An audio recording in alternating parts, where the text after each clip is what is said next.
Sobat Prima. Perkenalkan, nama saya Romario dari Prima Konsultan. Di sini saya akan membahas tentang teknostress bersama dengan Mbak Sari. Akhir-akhir ini kita ketahui bahwa dampak dari COVID-19 ini memberikan dampak yang cukup besar pada setiap orang, khususnya di mana orang mulai bekerja di rumah dan berhadapan langsung dengan teknologi. Jadi di sini Mbak Sari, saya ingin bertanya, teknostress itu sebenarnya apa sih? Simpelnya, teknostress itu kita merasa frustasi menghadapi alat-alat teknologi, terutama dalam konteks ini adalah komputer atau HP gitu ya. Jadi kita kemudian memiliki simptom-simptom fisik seperti keringat dingin, bahkan ada yang kayak mual atau kayak tiba-tiba tubuhnya terasa lelah kayak gitu, atau penolakan secara batin kita kayak misalnya nggak mau lah gitu, aku mau yang lain aja gitu. Jadi kayak sudah merasa bahwa teknologi yang kita gunakan seperti laptop ataupun seperti HP menjadi sesuatu yang tidak lagi teman yang menyenangkan. Apa sih yang ada dalam pikiranmu, Mario, sehingga kamu punya bahasan untuk membahas tentang teknostress? Ya, saya melihat seperti gimana ya, teknostress itu dengan perkembangan teknologi yang ada sekarang itu orang itu bekerja dan semua itu berhubungan dengan teknologi. Jadi itu yang membuat saya bertanya-tanya sebenarnya dampak dari begitu besarnya penggunaan media sosial yang masif, begitu bekerja menggunakan teknologi yang semua berhubungan teknologi itu apakah memberikan dampak pada orang gitu. Karena saya sempat mendengar beberapa istilah tentang teknostress.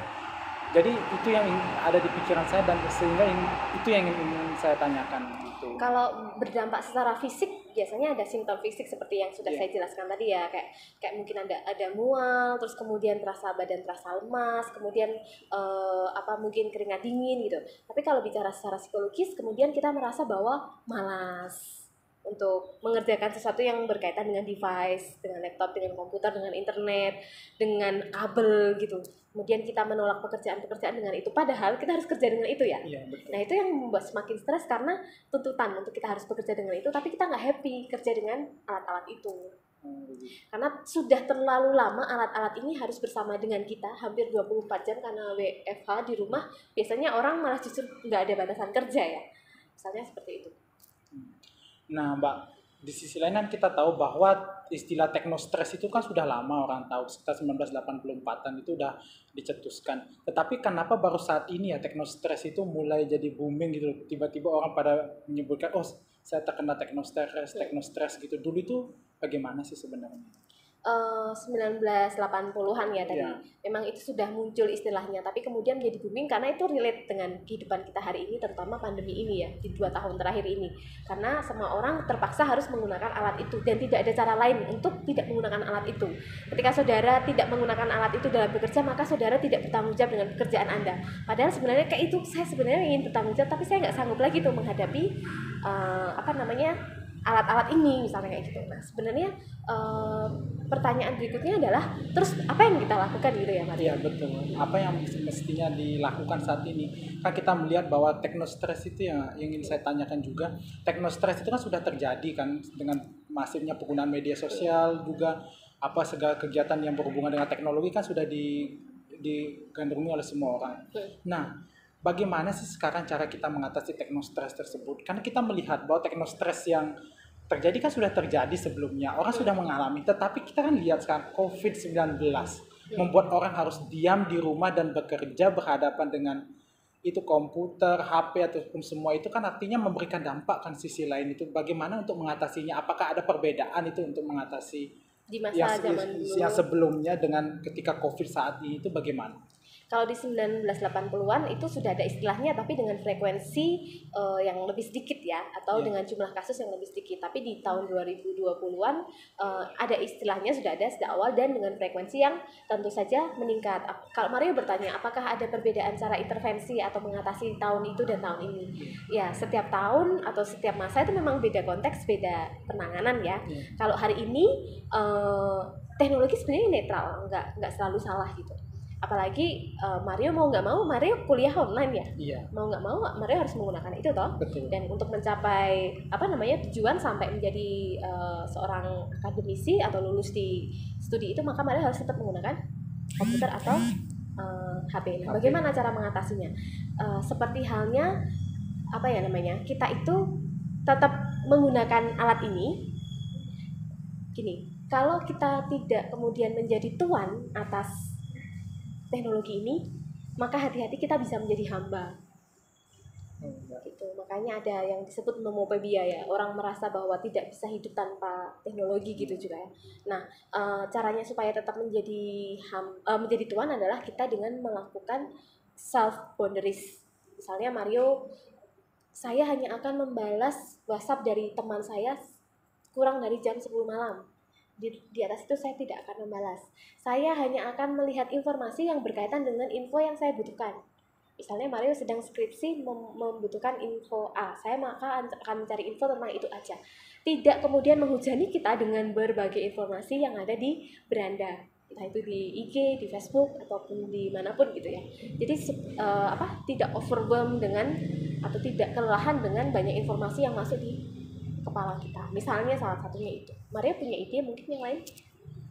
Ya mungkin dari sisi saya sih kalau untuk ide untuk mengatasi teknostres itu karena orang di sini kan sebenarnya memerlukan hubungan kan secara langsung gitu.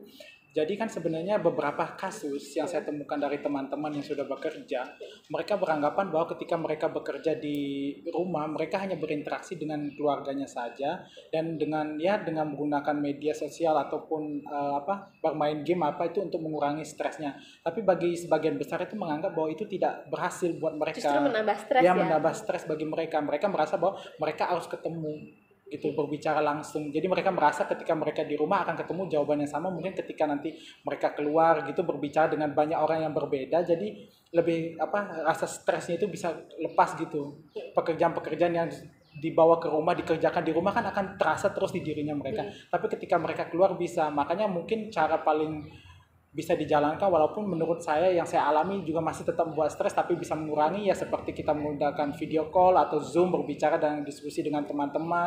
Mungkin menurut saya seperti itu sih cara jadi yang paling cari menggunakan teknologi tapi tetap dengan yang interaksi gitu ya, tidak betul. Membaca menggunakan screen terus menerus seperti itu. Benar sekali. Selain kita membuat self boundaries gitu, membuat batasan kapan boleh saya dijajah tanda kutip atau kapan saya tidak mau diizinkan dijajah oleh teknologi adalah seperti kata Mario, tetap keep balancing gitu. Kalau kita terkoneksi dengan grup keluarga misalnya ya, atau kita terkoneksi dengan grup teman-teman, maka kita juga terkoneksi dengan teman atau keluarga yang ada di sekitar kita. Tetap membuat membuat interaksi. Atau kemungkinan selain kita surfing, jalan-jalan lewat semua video atau semua gambar yang kita lihat, kita juga boleh loh jalan-jalan keluar, misalnya kita gardening, jadi grounding gitu ya. Membiarkan tubuh kita terpapar dengan alam tuh, karena kalau kita terpapar dengan energi alam tuh kayak energi negatif seperti sinyal-sinyal atau apa saja Mario yang ada di kepala kita ketika kita selalu berhubungan dengan listrik gitu, itu akan dibersihkan kembali. Nah, Mario ini kebetulan kan Bali ya, mungkin bisa menambahkan, menjelaskan bagaimana nature itu bisa menolong kita untuk keep balancing. Menurut saya sih kalau alam itu memang sedikit membantu kita ya sebenarnya untuk menghilangkan stres.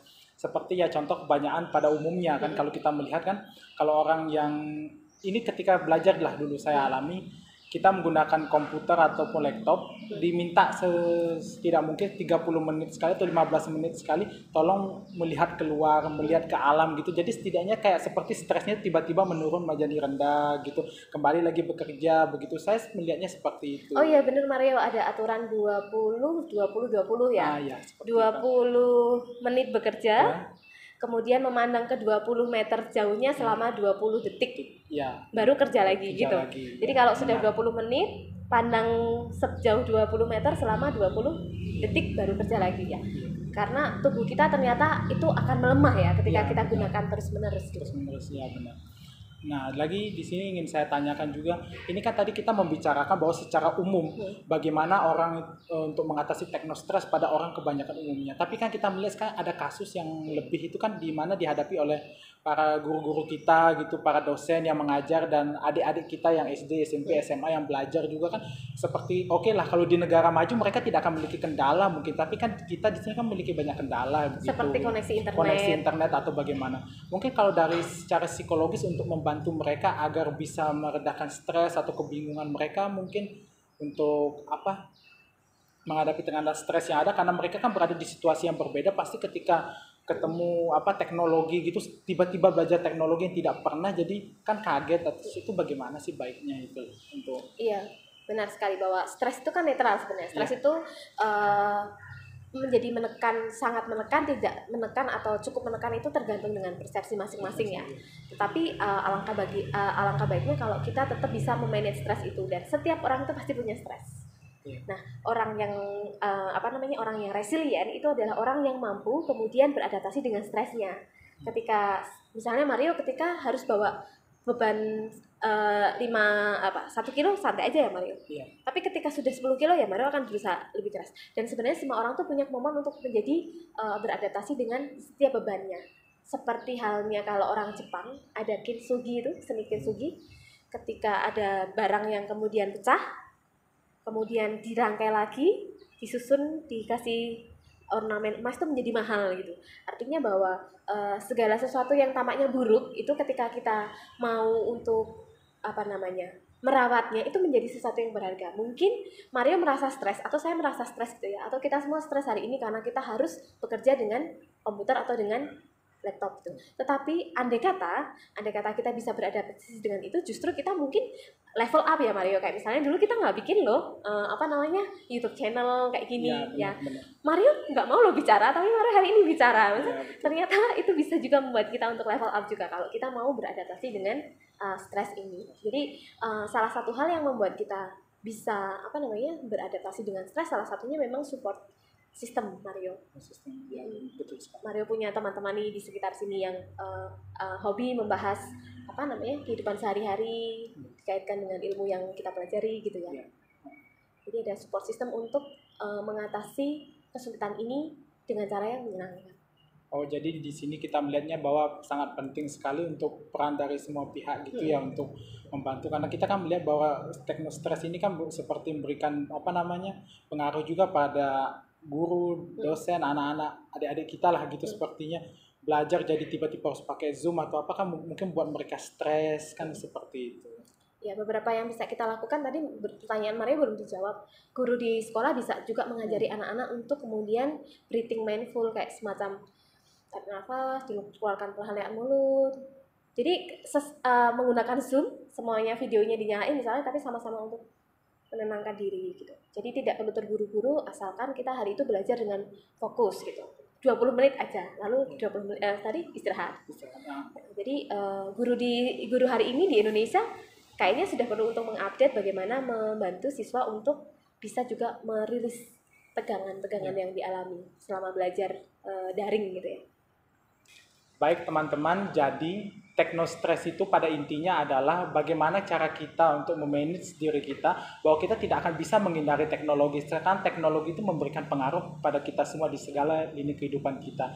Jadi yang terpenting adalah bagaimana cara kita beradaptasi, bagaimana cara kita untuk mengelolanya, agar teknologi itu memberikan manfaat pada kita semua dan juga diri kita tetap sehat baik secara fisik dan mental. Sendiri bisa mandiri, bersama bisa kerjasama, itulah pribadi yang prima.